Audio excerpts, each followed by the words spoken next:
just want to rise for a moment, and first off, I want to thank the budget chair. I like the senator from Fresno got the opportunity to sit on the budget and a subcommittee. So I want to thank all the subcommittee chairs. Also, this is the largest budget in the state's history: $196 billion of general fund, $70 billion from the federal government. And there's a lot in here. There's a lot to like. There's a lot to be, for me, nervous about how it's actually going to be implemented. Let's take, for example, the $7 billion in broadband.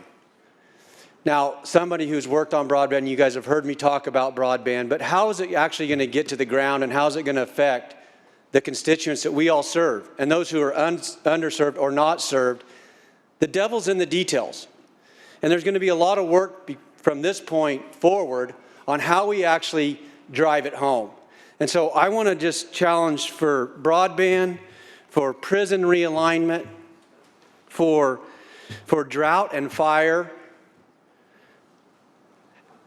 The members, I'm challenging you to make sure that we actually do a good job of shepherding it from this point forward, because that's really what's going to make the difference for Californians, is that we actually stretch this money out and we get the services that we have provided in this budget to them.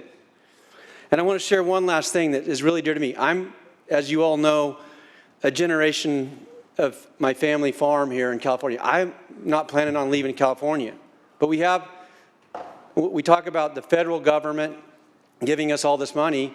We are the federal government. We are all participants in the federal government, and we are, in the federal level, $28.5 trillion in debt. Think about that for a second.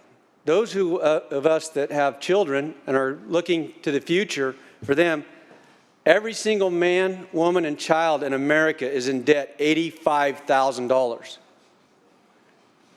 Rosalind Dahle, who is 11 years old, is in debt $85,000. For those of you who have small children, babies, they're in debt $85,000.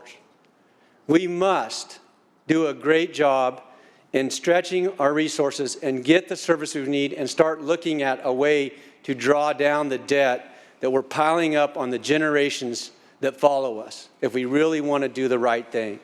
So I want to just challenge you with that. I want to say there are a lot of great things in this budget, but I'm also worried about the fact that we're not going to deliver what we say we're going to deliver. A few years back, for an example, we passed a water bond, $7.5 billion to build storage and actually produce more water for California. And to date, I'm not aware of 1 gallon of water that's been created more. So that's what I want to just stand up and say. I appreciate all the hard work, but I think the challenge now is moving forward and making sure that we actually do what we say we're going to do and deliver the services in an efficient, streamlined manner to our constituents. Thank you all.